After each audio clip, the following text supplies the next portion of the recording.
I'm back. Sorry. Can you Okay. see me? Oh, there I Yep, am. I can Okay. see you. Yep, you're good. Um, we are going to go ahead. I am recording. We'll start with Andy. Okay. Uh, Thanks so much. Hey, Kia, Andy Lipton, how are you? Hey, I'm good. Hey, I was at a Liberty game last week, and on the scoreboard, they flashed the stat. It said Kiah Stokes was the all-time leader of block shots. Did you know that? I remember hearing it a few years ago, but I didn't know it was still held up to this day, so that's kind of exciting. I'm sure it won't be long before Stewie or JJ go ahead and break that up. But I was pretty it's pretty nice to kind of hear that still. Yeah, I thought that was pretty cool. But anyway, good to see you.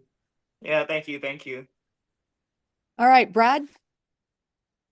Yes, hi Kia. How are you? I was just wondering if you could speak to how Jackie has really started the season really strong, and can you speak to her impact in the games, especially with her leading the team in assists per game?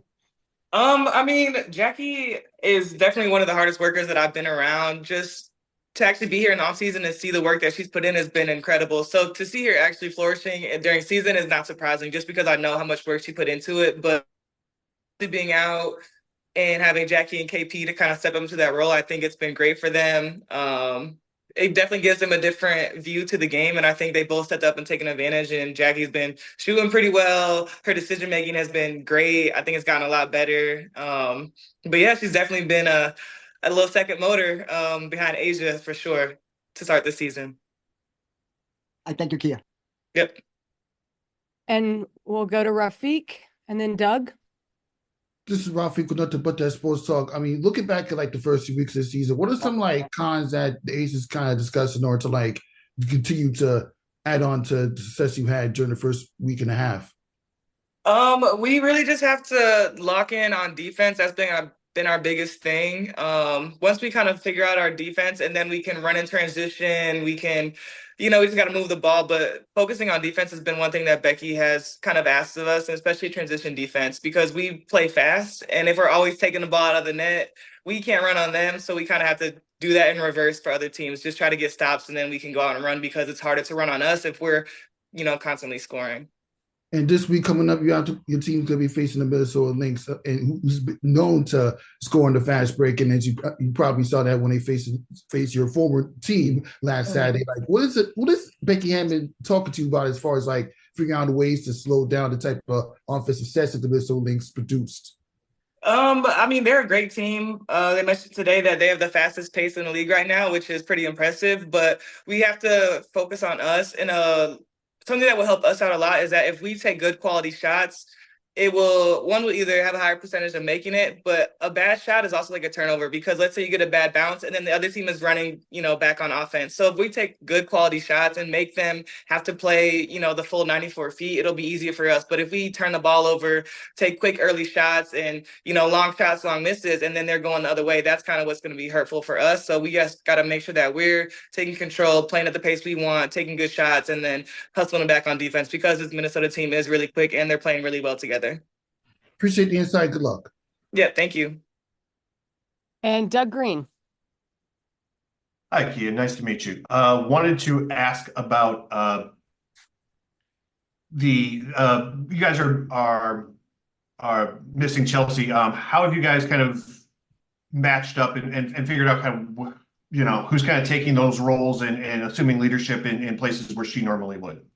Well, it's really hard to like replace anybody, I think, on our roster. You just have to try to make up for what they can bring. So Chelsea is a leader on the court. Obviously, she's a great passer.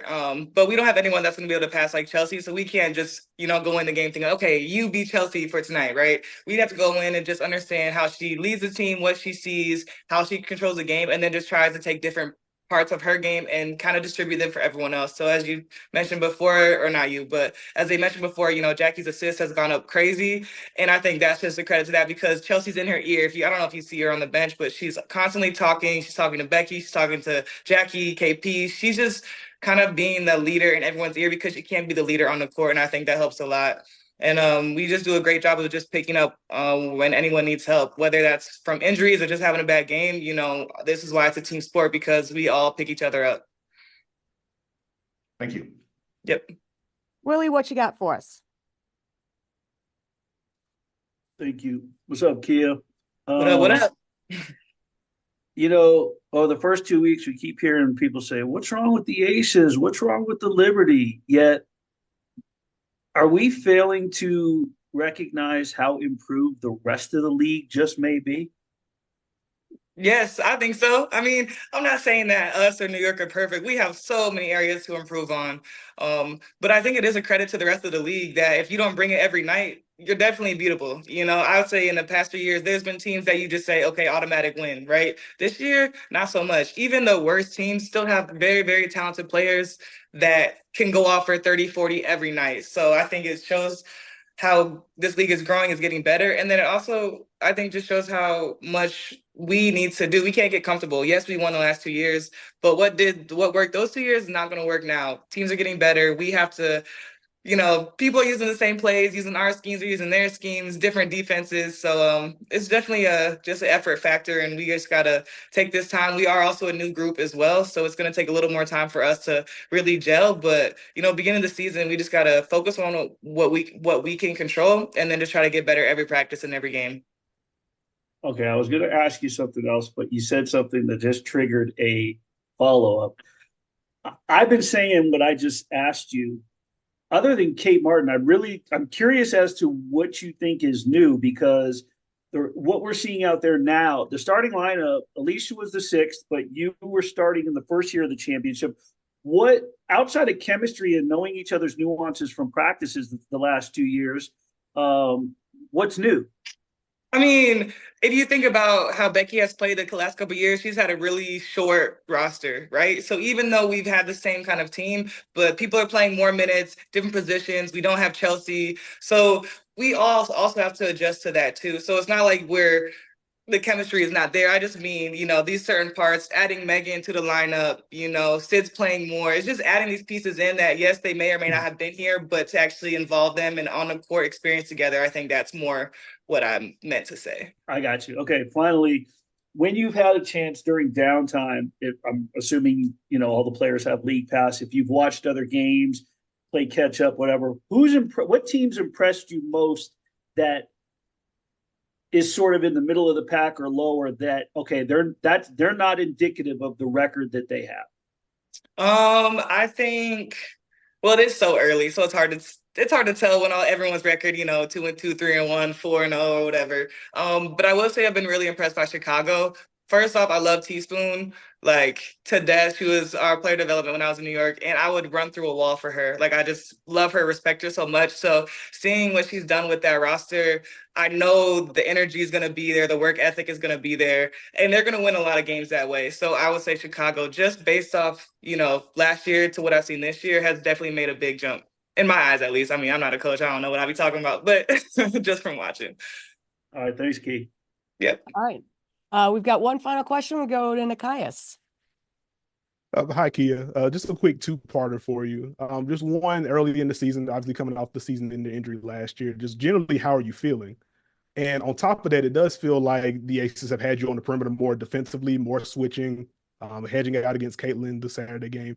Just generally, how are you dealing with that defensive workload on top of the recovery? I mean, it is what it is. I'm sure you ask anyone who's had a surgery within the last year, you have some days you feel great, some days you don't. It's just a part of the game. So it's definitely a day-by-day thing, but our staff here has done a great job of just making me feel good when I need to feel good.